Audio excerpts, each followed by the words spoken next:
Le psalmiste déclarait dans le psaume 86, le verset 10, « Car tu es grand et tu opères des prodiges. Toi seul es grand. » Effectivement, le Seigneur que nous servons est grand, sa puissance se manifeste d'une manière extraordinaire dans notre vie. Raison pour laquelle sur Lumière du Monde Télévision, il existe bien cette émission qui donne droit et parole à ces personnes qui ont reçu cette visitation particulière de la part du Seigneur Jésus-Christ. Shalom à toutes et à tous et merci à vous d'être fidèles à Gloire à Dieu. Vous n'imaginez pas la joie que j'ai d'être avec vous, mais surtout d'être en présence, en compagnie d'un extraordinaire et chaleureux public à qui je vais demander de manifester leur présence ici avec moi. Est-ce qu'on peut fortement sauvationner public? Vous êtes avec moi? Est-ce qu'on peut sauvationner? Est-ce qu'on peut sauvationner? Manifestons notre joie. Plus fort que ça, le Seigneur est merveilleux. Le Seigneur est merveilleux. Wow. Un public, merci. Je vous assure, le public, je sens la chaleur, la présence du Saint-Esprit ici. Un public très bien, beau, et je sens qu'on va faire une très bonne émission. Quand je dis Alléluia, gloire à Dieu, gloire à Dieu, gloire à Dieu. Oh, Alléluia, gloire à Dieu, Alléluia, gloire à Dieu, Alléluia, gloire à Dieu, Alléluia, gloire à Dieu, Alléluia, gloire à Dieu, Alléluia, gloire à Dieu, Alléluia, gloire à Dieu, Alléluia, gloire à Dieu.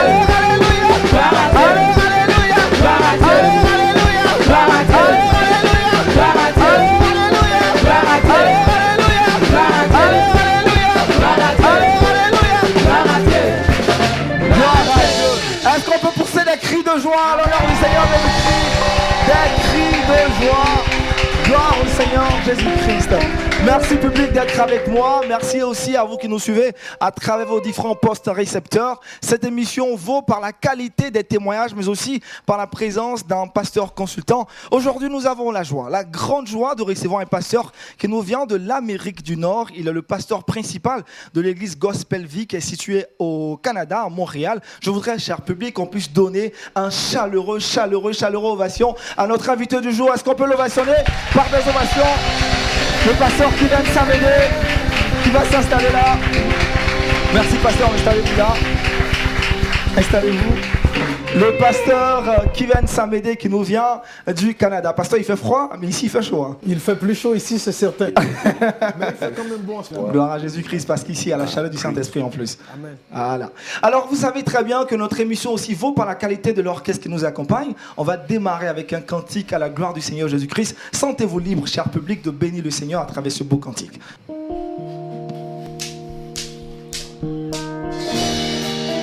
Est-ce qu'on peut célébrer le roi de gloire? Alléluia!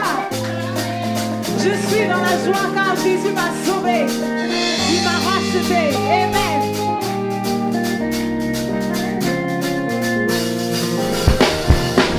Je suis heureux car Jésus m'a sauvé. Dans son amour, il m'a libéré. Voilà pourquoi je me mets à chanter. Je suis heureuse car Jésus m'a sauvé. Je suis heureuse car Jésus m'a sauvé. Dans son amour, il m'a libéré. Voilà pourquoi je me mets à chanter. Je suis heureuse.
suis heureux car Jésus m'a Est-ce qu'on peut sauvé. mettre les mains ensemble? Dans son amour, il m'a libéré.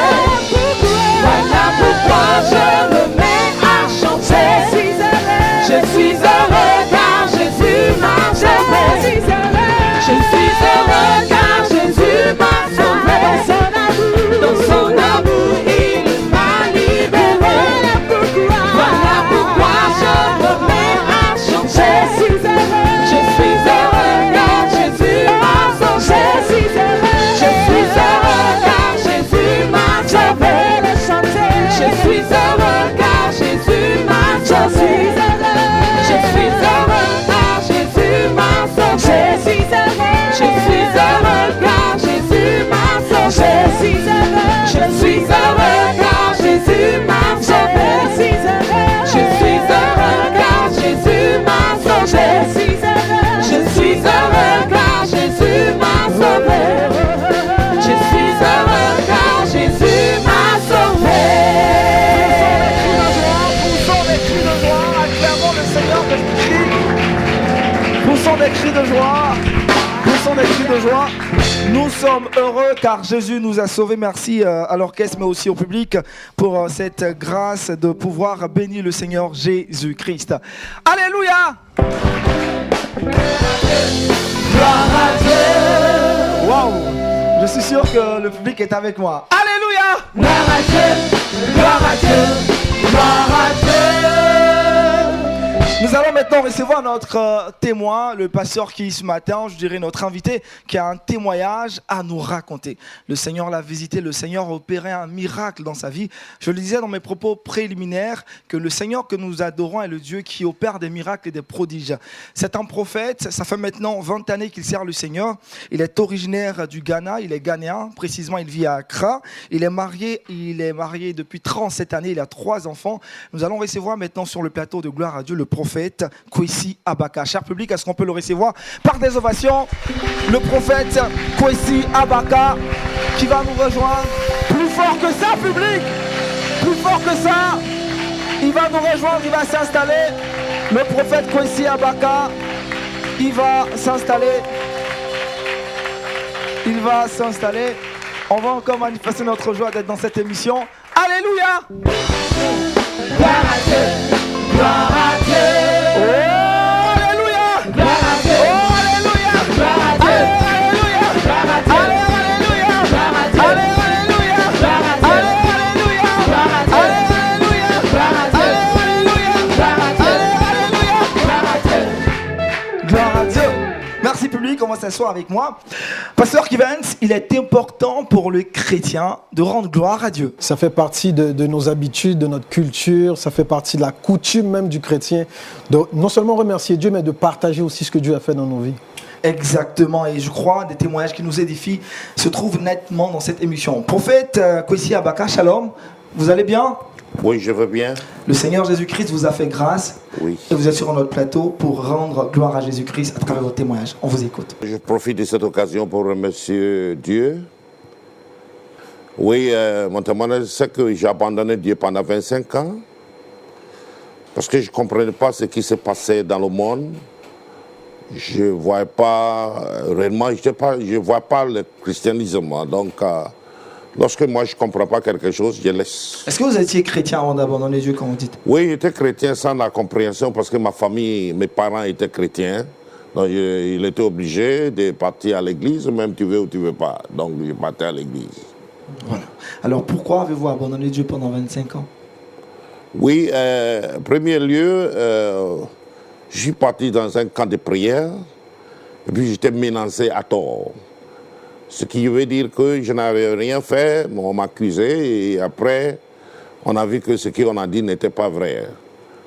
Alors, j'étais tellement blessé que j'ai juré de ne plus partir à l'église, pas participer dans les choses de Dieu. Alors, ça m'a amené, j'ai dit, mais si Dieu est là, de me prendre et puis me donner signe, sinon je ne peux pas le servir. Expliquez-nous, comment vous avez été menacé? Oui, j'étais ici, j'étais professeur ici et je suis parti au Ghana en congé. Et je suis parti dans un camp de prière avec ma femme parce qu'on n'avait pas des enfants à l'époque. Et lorsque j'étais là-bas, la prophétesse, le responsable du camp, m'a invité pour me dire qu'elle voudrait que je l'accompagne dans une ville où on appelle quelque chose. J'ai accepté. Mais quand elle est arrivée, il y a un monsieur qui est venu, disons, celui qui regarde le camp, le prière. Il est venu avec un jeune homme pour me dire que la prophétesse dit qu'elle ne peut pas partir avec moi, mais elle voudrait partir avec le jeune homme. Donc je dois lui rendre ma clé de voiture. Alors j'ai fait ça à cause de la dame. Mais j'étais assis avec 10 personnes en train de raconter les activités des femmes ghanéennes en Côte d'Ivoire. Et puis la dame était dans ma voiture, passait avec le jeune homme.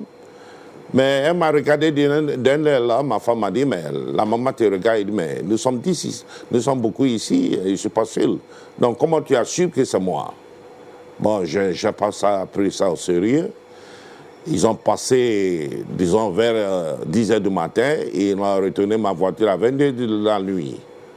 Alors j'ai demandé au jeune homme s'il y avait des problèmes, il dit non. Alors, le lendemain était la prière. Donc, beaucoup de gens sont venus des coins différents. Alors, on était à la prière, on a prié. Et à ma grande surprise, la dame, la prophétesse, me dit de me lever avec ma femme. Et puis, elle a commencé à nous insulter. Mais des mots que je n'ai jamais entendus dans ma vie, elle a prononcé ça à moi. Alors, j'étais vraiment blessé. Et j'ai pris mes bagages, j'ai mis dans ma voiture, et puis les dames qui étaient autour de moi, qui ont suivi toutes ces activités, ont parti la voir, dire « Ah, maman, c'est pas comme ça. » Le monsieur même, il a donné sa voiture grâce à toi, à cause de toi. Sinon, je ne donne pas ma voiture à quelqu'un.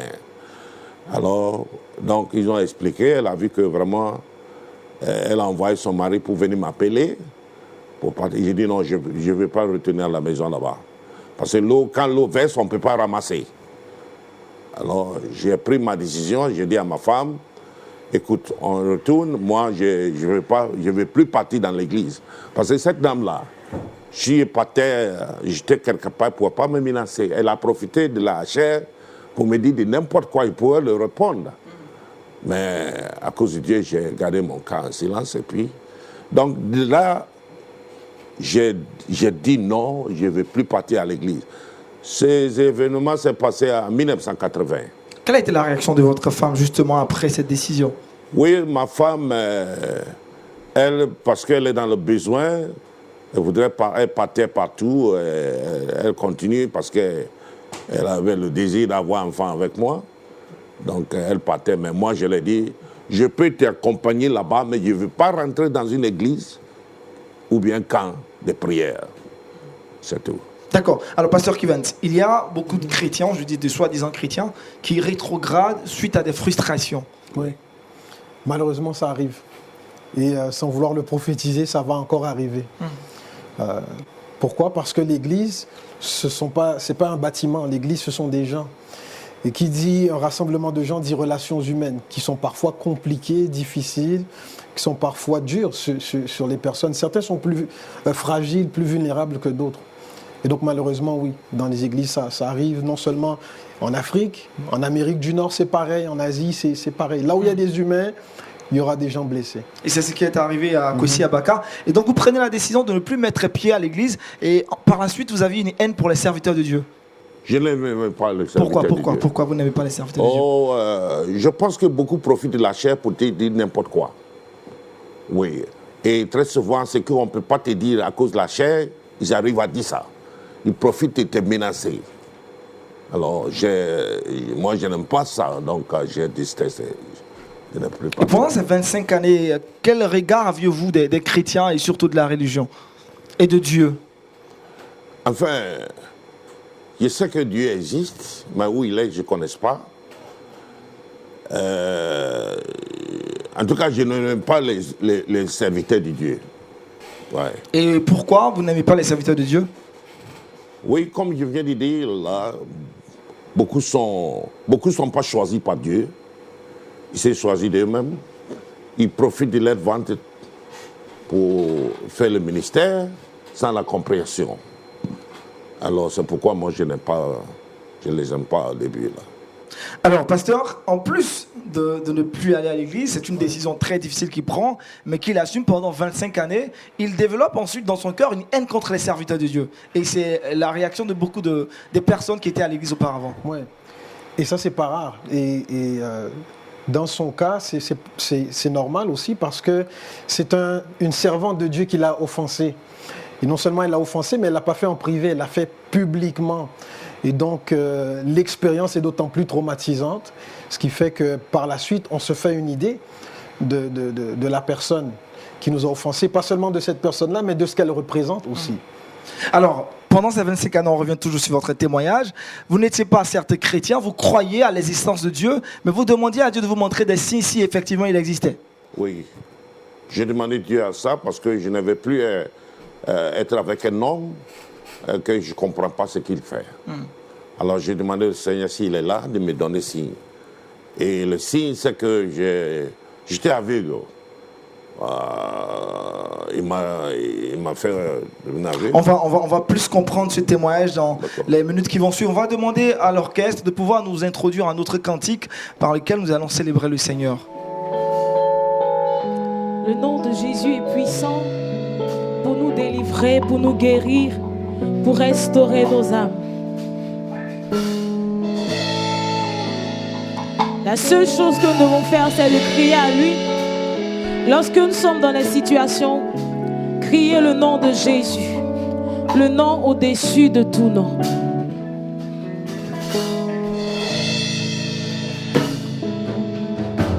Jésus, ton nom est puissant.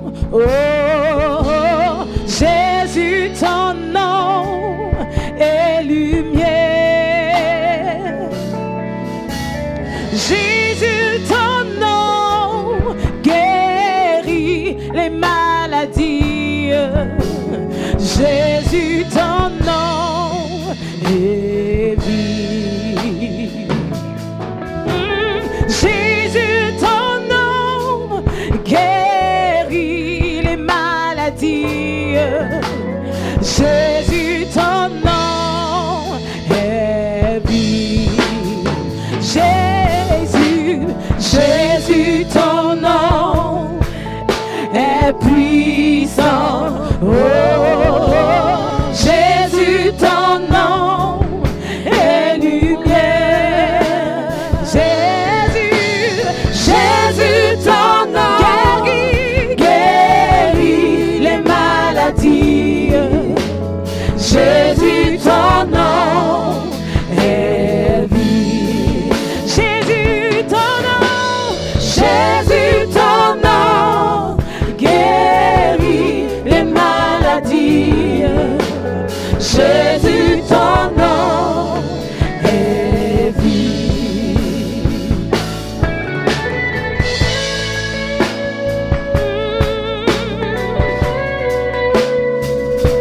Le nom au-dessus de tout nom. Jésus guérit, guérit, guérit, guérit. Jésus, ton nom guérit les maladies. Jésus, ton nom est vie. Jésus, ton nom guérit les maladies. Jésus, ton nom est vie. Jésus, ton nom guérit les maladies. Jésus, ton nom est vie. Gloire à Jésus-Christ. Alléluia. Gloire à Dieu, gloire à Dieu, gloire à Dieu. Merci à tous ceux qui nous suivent à travers le poste récepteur téléviseur. On dira, vous avez l'opportunité de revoir cette émission sur notre site internet www.lumieredumonde.tv, mais également sur notre page YouTube LMTV. Alors, pasteur, il y a de nombreuses personnes qui, après avoir eu des couacs à l'église, ont abandonné l'église, ont eu une haine pour les pasteurs. À cet instant, pour les ramener à Christ, ça devient difficile. Ça devient difficile. Ça demande parfois une guérison. Ça demande que la personne change d'idée. L'idée qu'elle se fait, pas seulement de Dieu, mais de l'Église aussi.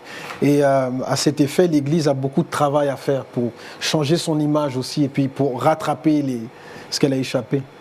Alors, à Kwesi Abaka, vous étiez bien portant. Je rappelle, vous êtes enseignant de formation. Oui. Vous avez œuvré à Boisflé, une ville de la Côte d'Ivoire. J'ai enseigné à Séguéla pendant 3 ans et j'ai enseigné à Boisflé pendant 7 ans. Comme professeur des lettres. Comme professeur de lettres, oui. Alors, tout se passait bien pour vous. Pendant ces 25 années, vous étiez en bonne santé. Oui, j'étais en bonne santé. Et qu'est-ce qui va se passer par la suite? Et oui, alors, après 25 ans, un jour, je causais avec des amis, c'était vers 15 heures. Et puis d'un coup, j'ai vu tout est noir. Je me suis posé la question, mais pourquoi il fait noir? On dit, Irène, il ne fait pas noir. Donc, ils m'ont conduit à la maison. J'avais ma voiture à côté de moi. Ils m'ont conduit à la maison. Et dans ma chambre. Et puis, je me suis posé la question, qu'est-ce qui se passe au juste? Ben, moi, je n'emmenais pas de mauvaise vie. Ce que je faisais dans ma vie qui n'était pas normal, c'est que je ne vais pas à l'église. Je ne buvais pas, je n'aime pas les femmes. Je suis... Vous étiez fidèle à votre femme? Oui, j'étais très fidèle à ma femme. Elle a confiance en moi dans ce secteur-là. Donc, je suis en train de... Je me suis commencé à réfléchir pour voir... Donc, vous étiez bien portant et d'un coup, vous ne voyez plus clair. Vous voyez tout noir, c'est cela? Oui, tout était noir. Et après 3 jours, tous mes yeux étaient décomposés. L'heure là bougeait. Et puis, ça m'a brûlé comme on a pris l'âme pour couper mes yeux. Alors j'avais le mal et la douleur pour supporter, c'était pas facile. À un moment donné, je voudrais me tuer et puis on finit. Mais j'ai prié en même temps et la voix m'a dit arrête-toi. Vous avez entendu une voix. Oui. Avant d'aller plus loin, pasteur Kivens, un jour ordinaire comme tous les autres jours naturellement, après 25 années avec ses amis, il le dit, il voit tout noir et pendant 3 jours, il constate que ses yeux lui font extrêmement mal, il perd la vue et là il y a une idée qui lui passe par la tête, même se suicider. Ouais. Ça arrive à beaucoup de personnes. Oui, surtout quand c'est subite, c'est pas graduel, il ne s'est pas levé un matin avec la vue trouble. D'un moment à l'autre, la vue faisait noir. Pourquoi il fait noir? Ça c'est choquant déjà. Et puis on peut perdre ses repères comme ça. Alors, Kwesi Abaka, vous voyez tout noir, vous avez des douleurs extrêmes au niveau de vos yeux, vous avez eu l'intention même de vous tuer, vous entendez une voix. Oui. Alors, ce qui m'a découragé, c'est que je suis parti à l'hôpital central. Et puis on m'a dit carrément, on ne peut rien faire. C'est-à-dire, il n'y a pas de médicaments, il n'y a rien. Alors on m'a proposé, si j'ai le moyen, je peux aller soit en Grande-Bretagne ou bien en Allemagne. Donc les médecins vous ont déclaré aveugle? Aveugle, oui. Et le mal aussi. Alors, l'argent qu'ils demandaient, mais je leur ai dit au docteur, même si tu me vends, tu vends tous mes biens, je ne peux pas avoir ça. Donc, ce n'était pas la peine. Ouais. Alors, je n'avais pas autre choix que de chercher un autre. Mais ce qui était bizarre, lorsque je prends un médicament, ça devient pile. Donc, j'étais obligé de cesser. Parce qu'on me proposait plusieurs choses. Alors, donc, à un moment donné, je ne fais pas de médicaments. Je ne tentais rien. Et comment vous avez vécu pendant ce temps? Vous étiez retiré dans la maison tout le temps, toutes les différentes journées? Oui, alors j'étais en prison chez moi-même. Parce que je ne pouvais pas sortir. Je ne vois pas... les choses étaient arrangées de telle manière que dans ma tête, je sais que mon lit est là. Mon nourriture est à côté. Donc quand il descend, je vois. Enfin, je sais comment il faut faire. Malheureusement, un jour, on m'a préparé foufou avec sauce graine. Et on essayait de prendre, tout est versé. Alors, quand mes pieds étaient là, je ne pouvais pas laver les pieds. J'étais là comme ça. Ouais. Alors, vous étiez seul, isolé, on dira. Vous étiez mis en quarantaine dans votre propre maison. Vous viviez comme un prisonnier. Quelle a été la réaction, naturellement, de votre épouse, de vos amis et aussi de vos enfants? Enfin, j'étais abandonné par des amis et consorts, je ne sais pas pourquoi, mais les gens ne venaient plus à me voir. Il n'y avait que ma famille. Alors, c'est après que j'ai compris pourquoi ça s'est passé comme ça, parce que là, on ne doit pas compter sur l'homme, on doit compter sur Dieu. Exactement. Alors, pasteur Kivens, il avait des amis naturellement parce que quand le mal survint, il était avec des personnes avec qui il partageait son amitié. Il se trouve qu'il est aveugle, devient aveugle, il est abandonné par ses amis. Oui. Il y a deux mots dans ce qu'il a dit que je retiens, prison et solitude. Donc non seulement le fait de perdre la vue, il devient prisonnier de son environnement immédiat dans sa chambre, où tu ne peux pas sortir, tu ne peux pas aller et venir comme bon te semble, tu es comme lié là, sans chaîne, juste le fait d'avoir perdu la vue, tu deviens maintenant un prisonnier chez toi.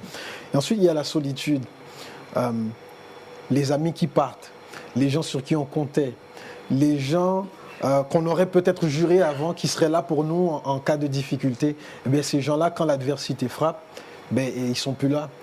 Souvent, ce n'est pas qu'ils ne nous aiment pas, ce n'est pas qu'ils ne voudraient pas faire quelque chose, mais des fois, les gens ne savent tout simplement pas quoi faire. Comment est-ce qu'on accompagne quelqu'un qui vit une tragédie, qui vit quelque chose de difficile comme ça? Qu'est-ce qu'on lui dit?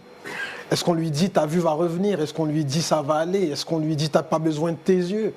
Qu'est-ce qu'on dit pour encourager, pour consoler, pour fortifier quelqu'un? Et parfois, à défaut d'avoir quelque chose à dire, on se retire. Et ça, c'est une autre tragédie.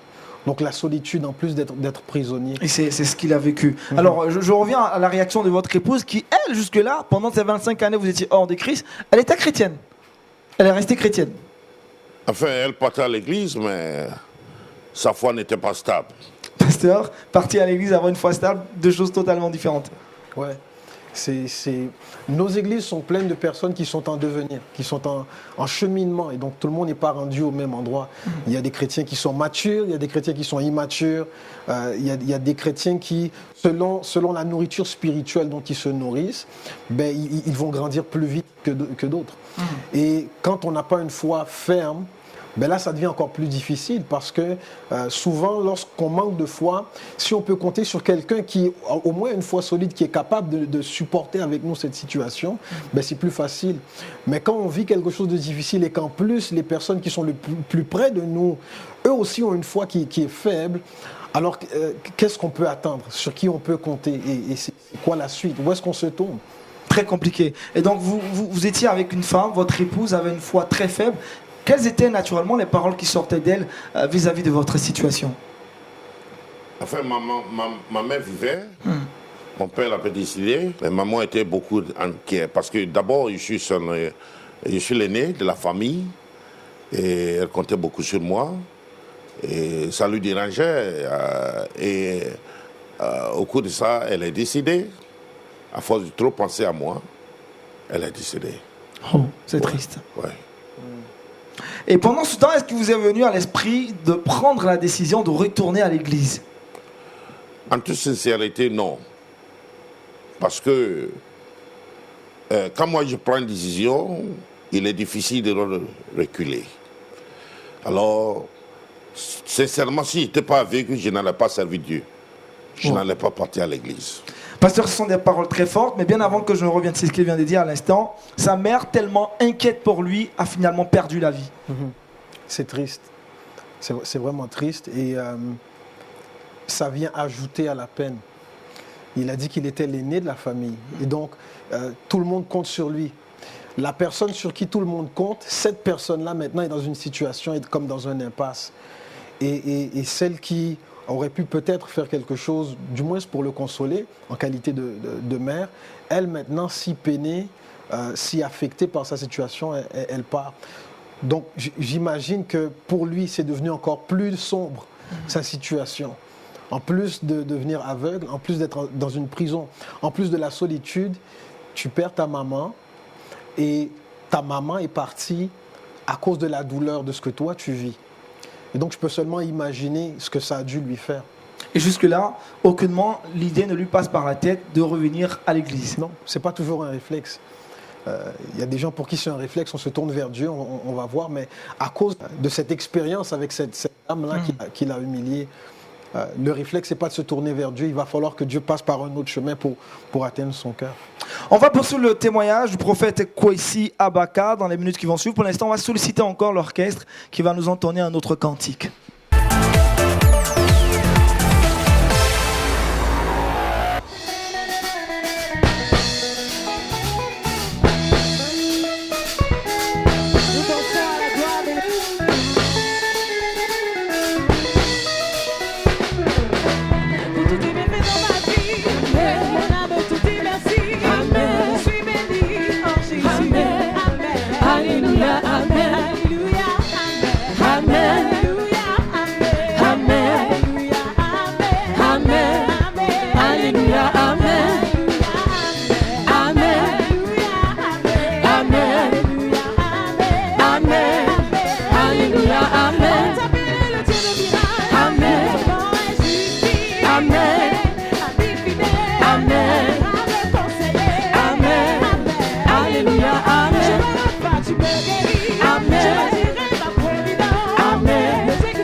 Acclamation à Jésus-Christ, acclamation au roi des rois.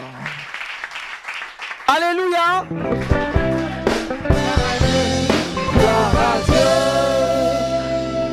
Nous poursuivons le témoignage du prophète Kwesi Abaka. Aveugle, on dira à cet instant de notre témoignage, il perd aussi sa mère, ses amis l'abandonnent.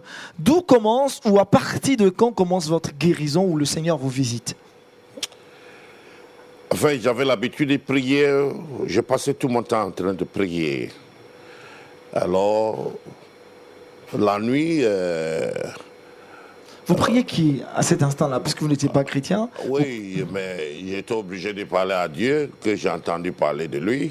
Vous avez entendu parler de Dieu. Cette fois-ci, vous parlez maintenant à Dieu. Oui, je n'avais pas d'autre choix que prier comme tout le monde dit. Donc, d'accord, j'ai prié. d'accord. Pasteur Kivens, quelqu'un qui au départ avait abandonné totalement le Seigneur, qui ne croyait plus aux différents ministères des hommes de Dieu et qui finalement, coincé, on dira maintenant tourne son regard vers le Seigneur.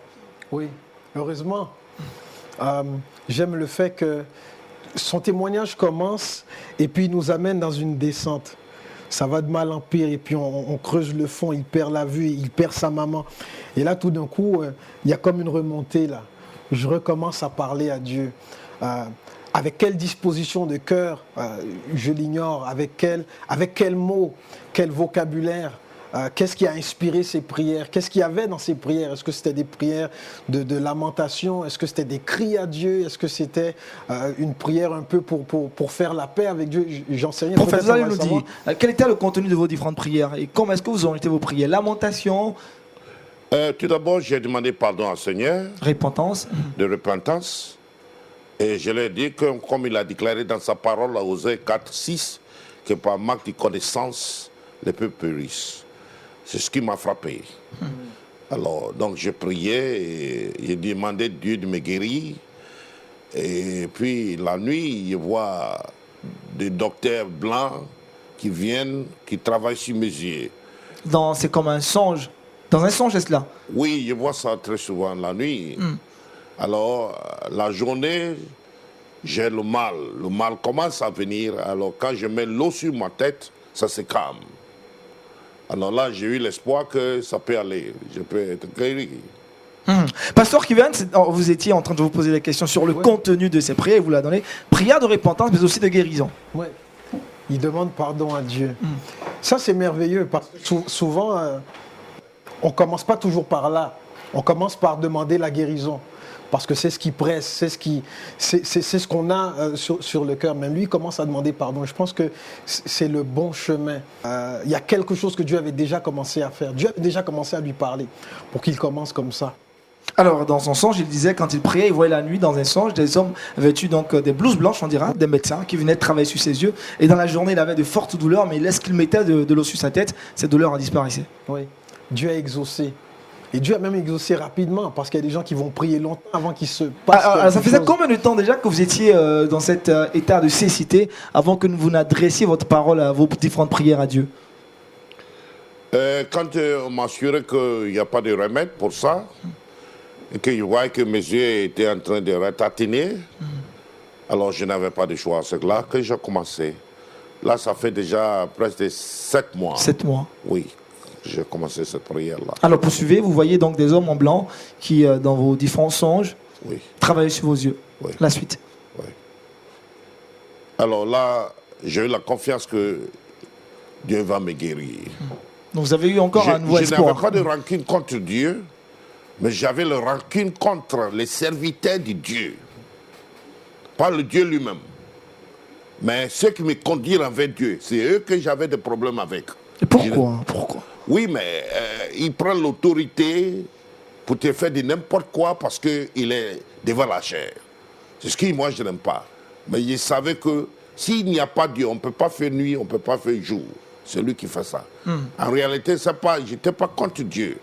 Mais ma rancune était sur les serviteurs de Dieu. Donc Dieu connaissait mon cœur, que je n'étais pas contre ça. Je n'étais pas contre lui. Je ne peux pas être contre Dieu. Mais ce qui veut m'amener à Dieu, c'est ce que je ne veux pas sentir. Et vous avez poursuivi vos différentes prières? Oui, j'ai commencé à prier. Il faut te dire que l'église venait d'arriver et un ami m'a conduit là-bas. Alors c'est là que j'ai acheté les cassettes, j'ai confessé la parole. En tout cas, toute ma journée, quand je suis fatigué, je dors un peu. Donc c'était la parole seulement. Ouais. Donc vos journées étaient ponctuées et vous coulez des larmes. On sait que c'est un témoignage qui est avec beaucoup d'émotions. On sait que vous êtes passé par des moments très difficiles. On comprend. Et donc pendant ces temps, vous écoutiez donc ces différentes paroles, ces enseignements, et vous continuez à prier, à prier, à prier. Oui. Et la réponse de Dieu, c'est... Non, Dieu m'a fait grâce. Et un an après, j'ai entendu la voix que est-ce que vous ne savez pas que lorsqu'on va introniser quelqu'un, on le met dans la chambre pour lui montrer la coutume. Donc moi, j'étais pratiquement chez moi parce que... C'est la voix que vous avez entendue? Oui. Ce sont ces paroles? Oui. J'ai entendu ça clairement comme quelqu'un qui est à côté de moi qui parle. Donc je me mis à commencer à parler les gens. Qui est venu ici? Je ne vois personne, je n'entends personne. Ouais. Et vous avez entendu encore cette parole? Enfin, au début, je n'ai pas très bien compris. Quand ma femme est venue, je ne le fais pas. C'est elle qui m'a expliqué que quand on va, dans la coutume, quand on va introniser un chef coutumier, c'est ce qu'on fait. On le met dans la chambre et puis on lui montre la coutume de la place. Alors c'est là qu'elle m'a expliqué. Alors j'ai compris. Pasteur, en plus d'avoir adressé ses prières à Dieu, il va fréquenter une église, il va acheter même des cassettes, on dira audio, je crois, vidéo, et chaque fois il s'édifiait, il continue de prier, et par la suite il va entendre une parole qui va lui dire, quand on va introniser un roi, on lui donne le temps de rester dans une certaine intimité. Oui. Et c'est vraiment intéressant d'entendre que lui, il se sentait dans une prison, et plus tard il entend une parole qui dit non, quand on intronise quelqu'un, on l'amène dans la chambre. Et donc sa prison, c'est le lieu où Dieu le préparait pour sa destinée, quoi. Et je trouve ça vraiment inspirant, comment Dieu lui parle comme ça, et qu'il ait accepté d'aller à l'église déjà, non seulement c'est étonnant, mais c'est encourageant aussi. Et je pense que ça a ouvert une porte aussi. Alors, la suite, vous entendez encore d'autres voix, prophète? Oui. Après 1 an et 3 mois, j'ai entendu la voix, ouvrez la Bible. Alors là, j'ai demandé qui est là. Bon, je n'ai pas prêté attention.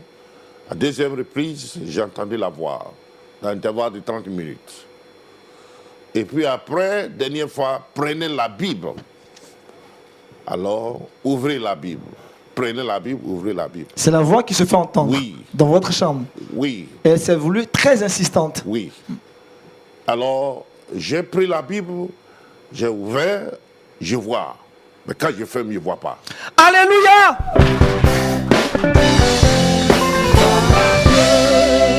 Extraordinaire, extraordinaire. Pasteur, on va encore reprendre ce qu'il a dit, on va faire un replay. Vous avez entendu la voix, et la voix vous a demandé de prendre la Bible. Oui. Vous étiez aveugle, on précise. J'étais aveugle. Vous ne voyez rien du tout dans le noir. Et vous prenez la Bible, vous ouvrez la Bible, vous voyez la Bible. Vous lisez ce qui est écrit. Ah non, j'arrive à lire. Et je me suis dit, la Bible, la parole est devenue lunette pour moi. Donc quand je me lève, je prends la Bible et puis je suis assis. Je regarde, j'étudie la Bible. Alors j'ai lu la Bible, toute la Bible. Wow. Oui. Vous précisez que lorsque vous refermiez la Bible, vous ne voyez plus rien. Oui. Étrange. Pasteur, avant de revenir à lui, voici comment est-ce que la guérison commence pour le prophète. Dès qu'il ouvre la Bible, il arrive à voir les Écritures, il lit même les mentions. Oui. Et lorsqu'il referme, il ne voit plus rien. Oui, c'est spécial. Dieu l'a contraint à étudier la Bible. La Bible qui devient comme une lampe de poche pour ses yeux. Nos yeux s'ouvrent quand on les plonge dans la parole. Ça, c'est ce que je retiens de ce qu'il vient de dire là. Alors, prophète, à partir de cet instant, vous avez certainement une grande joie au cœur, espoir que Dieu était en train d'opérer le miracle. Oui, il faut te dire qu'il y a à Accra, il y a une église dans un quartier on appelle Tessano, c'est sur la grande route. Il y a un prophète qui est venu faire la croisade à l'église là-bas. Et le prophète a vu ma situation. Moi, je n'ai jamais mis pied là-bas. Mais ma femme fréquentait là-bas. Alors, au cours de sa prédication, il a dit, il y a une femme ici dans cette église, son mari est aveugle. Il a abandonné Dieu pendant 25 ans. Et que Dieu va ouvrir ses yeux, il va prêcher sa parole, et il va devenir, il ne sera pas exclusivement pour le Ghana, mais pour le monde entier. Amen. Alors, si la dame est ici de venir, malheureusement, ce jour, ma femme n'est pas partie, mais ma fille est partie. Alors, ma fille dit qu'on a dit une femme, donc elle est jeune, elle avait peur de se présenter. Donc, il y avait 2 autres personnes qui connaissaient mon histoire, qui étaient dans mon quartier, alors ils sont partis prendre ma fille, et puis ils sont partis voir le prophète, qu'ils me connaissent. Alors, il a demandé à ce qu'il me présente. Alors, c'était mercredi, il m'a dit de le voir le dimanche. Donc, dimanche, je me suis habillé avec au moins 4 personnes. J'ai fait exprès pour voir, j'étais au moins 3e personne, 3e ligne et 4e dernière personne, pour voir si c'est réellement le prophète va me voir. Alors, arrivé là-bas, il est venu tenir mon habit, il dit, c'est toi que j'ai vu. Alléluia!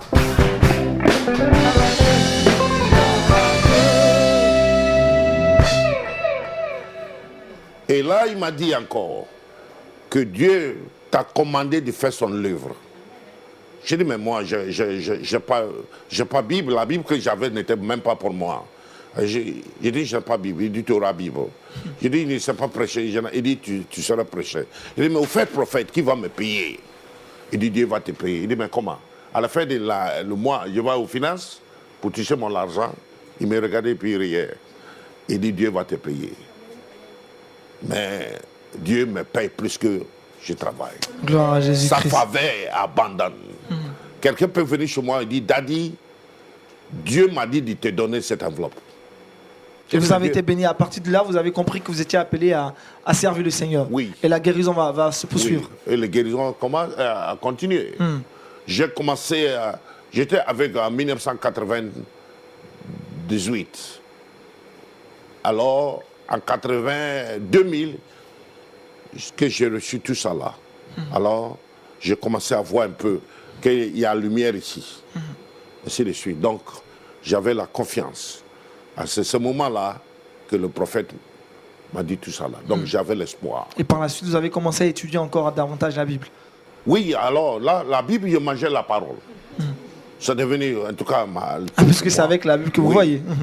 Et je verrais la praticalité de la parole. Tu comprends? Bon, les gens prêchés, ils racontent des histoires. L'histoire, c'est depuis l'école dimanche, je suis au courant. Donc j'avais mal.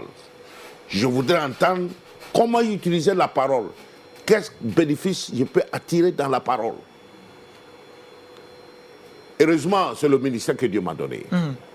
J'enseigne, moi je ne prêche pas, j'enseigne la parole. Vous êtes devenu aujourd'hui enseignant Oui, de la parole. de la parole de Dieu. Et j'enseigne le mystère et l'application de la parole. Wow. Comment gérer la parole. Quand quelqu'un est malade, comment il va faire? Quelle prière il doit prier? C'est ce que Dieu m'a donné. Alléluia.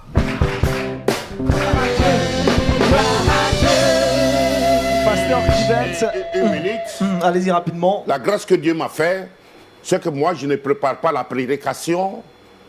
Il me donne tous les versets. Il me roule comme enseignement. Alors, tout ce qu'il dit, je supporte avec sa parole.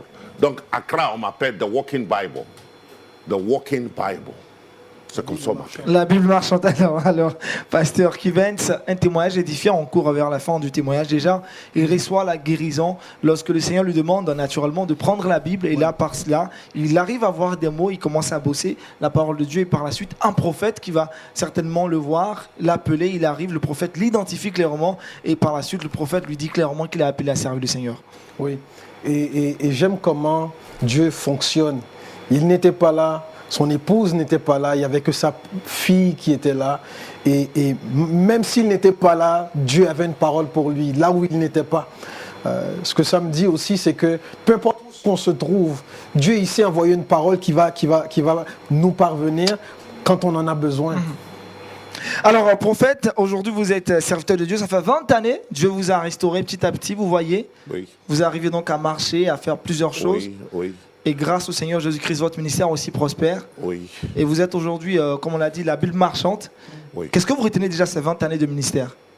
En tout cas, il faut te dire qu'aujourd'hui, personne ne peut me menacer que je vais laisser Dieu. D'accord. Quelle que soit la persécution, je vois que Judas est dans toute l'église. Donc aujourd'hui, personne ne peut me faire ça. Parce que vous avez été menacé auparavant. Ouais. Si vous me dérangez, je te pousse à côté et puis je fonce. Et j'ai dit à Dieu, Dieu, tu m'as trouvé Kalatika, donnez-moi le pouvoir de chasser le démon. Alors quand je parle, il y a des manifestations à l'église. Et votre ministère, vous avez dit, Oui. c'est le ministère de la praticalité de la Bible. Oui. Dites-nous un peu, c'est quoi? Je ne raconte pas des histoires parce que l'histoire, c'est l'introduction de la parole de Dieu. Alors, j'en sais, par exemple, quelqu'un est malade. Quelle prière il doit prier? Beaucoup de chrétiens ne prient pas. Jouent parce qu'ils prient sans la parole de Dieu. Et Dieu a déclaré dans sa parole qu'il va veiller sur sa parole à exécuter. Donc si dans ta prière, il n'y a pas la parole de Dieu, sur quoi Dieu va exécuter? Guéris-moi, Dieu, guéris-moi, c'est une annonce. Pourquoi il doit te guérir? Ça se trouve dans la Bible. Oui. Tu dois supporter avec la parole. Il faut te dire que Josué chapitre 1, verset 8, il dit, ce livre de loi ne s'éloigne pas de ça. Hein? Donc, la Bible est la constitution de la vie de l'homme. Tout ce qui concerne la vie, il y a la référence dans ça. Merci, prophète Kwesi Abaka. Alléluia. Gloire à Dieu, gloire à Dieu. Pasteur Kivens, témoignage édifiant, cécité il avait, aveugle il était, le Seigneur l'a ramené et surtout c'était un chemin pour qu'il devienne son serviteur. Que retenir de ce témoignage? Son témoignage est complet. Il y a non seulement la conversion, il y a la guérison, il y a l'écoute de la voix de Dieu, il y a la transformation, il y a le miracle. Donc il y a tout dans son témoignage pour toucher quiconque nous écoute aujourd'hui. Que vous soyez loin de Dieu, il y a quelque chose dans ce témoignage pour vous. Que vous soyez malade, il y a quelque chose dans ce témoignage pour vous. Que vous cherchiez à entendre la voix de Dieu, il y a quelque chose dans son témoignage pour vous. Dieu peut tout faire, peu importe où nous sommes et quelle que soit la situation, quelle que soit la grandeur de notre problème, de notre défi. Dieu est assez grand pour nous rencontrer là où on est. Et ça, c'est vraiment édifiant. Je tiens à vous remercier pour votre témoignage. Merci, Pasteur Kivens Amédée. Nous tirons, je dirais, nous sommes au point final de cette émission. Pasteur, rapidement, encore un message d'espoir à quelqu'un qui passe par cette épreuve difficile. On ne saurait la nommer, mais en tout cas, la personne la supporte avec beaucoup de tragédie. Aucune épreuve n'est trop grande pour Dieu. Aucune distance ne peut nous séparer de lui quand Dieu nous a choisis. Même lorsqu'on s'est détourné de lui et qu'on pense qu'il n'y a aucun retour et qu'on pense qu'on a été trop loin pour que Dieu nous trouve. Dieu, il sait comment nous trouver. Et on l'a vu dans ce témoignage-là, comment Dieu est prêt à se manifester, à se révéler à nous de façon même audible s'il le faut. Là où vous êtes, Dieu sait qui vous êtes, Dieu sait qu'est-ce que vous traversez et peu importe la grandeur de votre défi, de votre difficulté, Dieu est encore plus grand. Alléluia. Alléluia. Gloire à Dieu, gloire à Dieu. Prophète, rapidement en 30 secondes. Oui, il faut te dire que dans 2 Chroniques, chapitre 15, verset 2 et verset 13, il dit, si vous m'abandonnez, je t'abandonne aussi. Femme, homme, enfant, grand. Ça se trouve à 2 Chroniques, chapitre 15, verset 13. C'est là j'ai vu ça, ah bon, j'ai abandonné Dieu. C'est pourquoi ma vie était comme ça. Alors aujourd'hui, personne ne peut me... Dieu m'a donné le pouvoir de guérison. J'ai 2 membres de mon église ici. Il y a un qui est... Je rappelle que vous êtes à Accra. Hein? Oui, oui. Et il y a un qui est venu, qui était Ocha dans mon église. Donc il est ici tout à l'heure avec moi ici. Ils ont témoigné tout. Dieu m'a passé par moi pour guérir même plusieurs maladies. Gloire à Jésus-Christ. Des maladies incurables qu'on ne peut pas guérir. Dieu passe par moi, par sa parole, il marche. Alléluia. Gloire à Dieu, gloire à Dieu, gloire à Dieu. Nous bénissons le Seigneur pour ce témoignage qu'on a suivi avec beaucoup d'attention du prophète Kwesi Abaka. Je tiens à dire merci à toutes ces personnes qui nous ont suivis et aussi grand merci à ce merveilleux public qui nous a accompagnés. Est-ce qu'on peut faire du bruit public? Est-ce qu'on peut manifester notre joie? Waouh! Waouh! Waouh! Waouh! Waouh! Waouh! Je le disais d'entrée de jeu, un public qui est chaud, qui a l'esprit de Dieu en lui.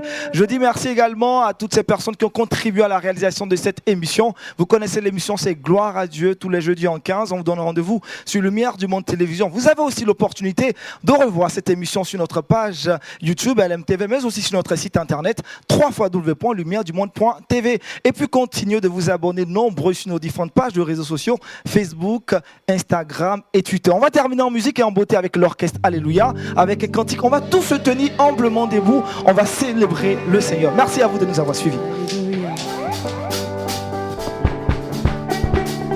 Quel que soit ce qui nous arrive, Dieu nous tient toujours dans le creux de ses mains. Alléluia. De l'orage et de la tempête, à l'abri de tout ce qui m'arrive. De l'orage et de la tempête, dans le creux de sa main. De l'orage et de la tempête, à l'abri de tout ce qui m'arrive. De l'orage et de la tempête.